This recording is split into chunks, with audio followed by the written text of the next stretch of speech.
पर एक प्राचीन संसद थी। यहाँ पर इस समय लुई 16वें का स्वागत है आपका हिस्ट्री विद के में। आज हम लोग टेनिस कोर्ट की शपथ के बारे में जानेंगे। टेनिस कोर्ट की शपथ का संबंध फ्रांस के इतिहास से, या यूं कह लीजिए कि टेनिस कोर्ट की शपथ का संबंध फ्रांसीसी क्रांति से, फ्रांस की राज्य क्रांति जो कि 1789 में 1789 में फ्रांस में एक राज्य क्रांति हुई थी, जहां पर जनता ने निरंकुश शासक को भी उसके परिवार सहित सूली पर चढ़ा दिया था। तो उसके संबंध में मैंने पहले एक वीडियो बना रखा है, लिंक डिस्क्रिप्शन बॉक्स में है, आप वहां से उसके बारे में पूरा जान सकते हैं। यहां पर हम केवल बात करेंगे टेनिस कोर्ट की शपथ की थी, क्या हुआ था। देखें, फ्रांस में मैंने जैसा बताया कि टेनिस कोर्ट की शपथ का जो संबंध है वो फ्रांसीसी क्रांति से। तो क्या हुआ था, वहां पर एक प्राचीन संसद थी। यहां पर इस समय लुई 16वें का निरंकुश शासन था। आप जानते हैं, एक निरंकुश शासन मतलब जिसके ऊपर किसी प्रकार का अंकुश ना हो, और उसके शासन काल में जनता काफी हद तक परेशान थी। एक तरह से कुलीन वर्ग का, सामंतों का, पादरियों का राज था, मनमानी पूर्ण शासन था वहां पर लुई 16वें का।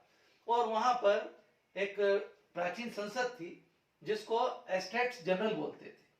इस एस्टेट जनरल के 3 सदन थे, प्रथम सदन, द्वितीय सदन और तृतीय सदन।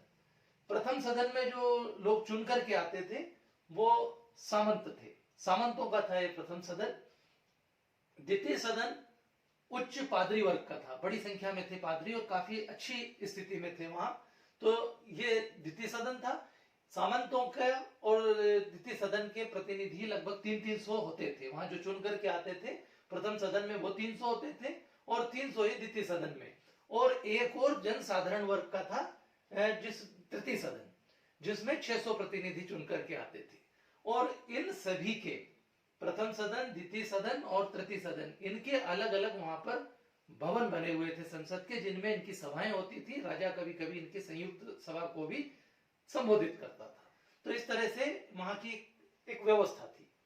अब फ्रांस की राज्य की जो आर्थिक दशा थी वो लगातार बिगड़ती जा रही थी। वहां एक समस्या ये थी कि आय के हिसाब से व्यय नहीं होता था, बल्कि जो व्यय होता था उसके हिसाब से आय तय करने का प्रयास किया जाता था। इसलिए जनता के ऊपर बहुत ज्यादा टैक्स लगाए जाते थे। तो इसी संबंध में तृतीय सदन का एक अधिवेशन आयोजित किया गया और वो अधिवेशन 5 मई 1789 को वर्साय के शाही महल में आरंभ हुआ। वर्साय के शाही महल में तीनों सदनों का एक सम्मेलन, एक सभा आयोजित होती है और वहां पर कुल 1214 प्रतिनिधि उसमें भाग लेते हैं, तीनों सदनों के मिलाकर के। इसमें 285 प्रथम सदन यानी कि सामंतों के, 308 सदस्य द्वितीय सदन यानी उच्च पादरी वर्ग के, और 621 जनसाधारण वर्ग के वहां पर इकट्ठा होते हैं मतदान के प्रश्न को लेकर के, और इसमें विवाद की स्थिति उत्पन्न होती है। इनमें मतदान के प्रश्न को लेकर के विवाद होता है और ये विवाद हल नहीं होता, कई दिनों तक विवाद चलता रहता है। राजा के द्वारा भी उस विवाद को सुलझाने का कोई प्रयास नहीं किया जाता है, बल्कि वो भाषण दे करके और तीनों सदनों से अपने अपने भवन में चले जाने की अनुमति, आज्ञा देकर के वो वहां से चला जाता है। इस तरह से मामला और ज्यादा बिगड़ता चला जाता है। और यहाँ पर फ्रांस में उस समय बहुत सारी ऐसी परिस्थितियां थी जिनका हमने पिछले वीडियो में उल्लेख किया है, लिंक डिस्क्रिप्शन बॉक्स में है, वहां से देखें। तो फ्रांस की स्थिति इस समय बिगड़ती जा रही थी और ऐसे समय में ये तनाव और ज्यादा बढ़ता गया। नतीजा ये हुआ कि 17 जून सन 1789 को एक तृतीय सदन ने अपने आप को राष्ट्रीय सभा घोषित कर दिया। तृतीय सदन के लोग इकट्ठा हुए और उन्होंने अपने आप को राष्ट्रीय सभा घोषित कर दिया और यह फैसला किया कि हमें खुद स्वयं एक संविधान का निर्माण करेंगे। इस अवसर पर उन्होंने कुछ पादरियों को मतलब प्रथम सदन और द्वितीय सदन के लोगों को भी आमंत्रित किया। इस समय उनके साथ में प्रथम सदन के तो बहुत कम, लेकिन द्वितीय सदन के जो पादरी वर्ग थे उससे बहुत सारे पादरी उनके साथ आकर के और मिल गए। इस तरह से तृतीय सदन की शक्ति और अधिक बढ़ गई। 20 जून 1789 को की घटना है ये, कि जब तृतीय सदन के लोग अपनी सभा करने के लिए अपने सभा कक्ष में उपस्थित हुए तो राजा ने इस अवसर पर एक मूर्खतापूर्ण कार्य किया और उनके भवन के ऊपर ताला लगा दिया। जब ये लोग वहां पहुंचे तो उन्होंने देखा कि तृतीय सदन की बैठकें जिस भवन में होती है वहां पर ताला लगा हुआ है और पहरे लगे हुए हैं, तो पहरेदार लगा दिए हैं। जब उन्होंने पहरेदारों से पूछा तो उन्होंने कहा कुछ आगे कुछ कार्यक्रम है, इसलिए इसकी रिपेयरिंग वगैरह पुताई आदि का काम होगा, इसलिए इसमें आप नहीं जा सकते। इससे क्या हुआ कि तृतीय सदन का गुस्सा और अधिक बढ़ गया और उन्होंने उसी वर्साई के भवन के पास एक टेनिस कोर्ट था जो टेनिस खेलने के काम में आता था और घोड़ा गाड़ी को भी वहां पर रखा जाता था।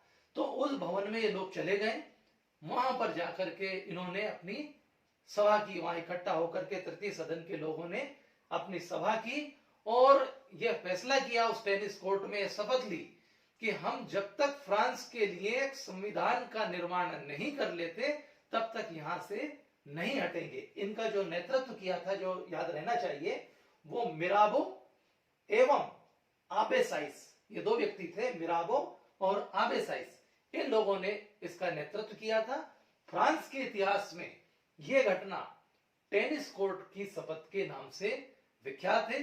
जब इन्हें यहाँ पर राजा ने हटवाने का प्रयास किया, कुछ लोग यहाँ आए और उन्होंने कहा कि आप अपने सदन में जाएं, तो ये यहाँ से नहीं हटे और उन्होंने कहा कि यहाँ हम अपनी मर्जी से, मिराबो ने कहा कि हम अपनी मर्जी से बैठे हैं और हमें जाकर के अपने शासक से कह दो कि हमें यहाँ पर से केवल भालों की नोक पर ही हटाया जा सकता है। इस तरह से टेनिस कोर्ट की शपथ फ्रांस के इतिहास की एक बहुत महत्वपूर्ण घटना है और इसने क्रांति को आगे बढ़ाने में मदद की थी। आशा है इस वीडियो से आपको आज टेनिस कोर्ट की शपथ समझ में आई होगी। Thank you very much.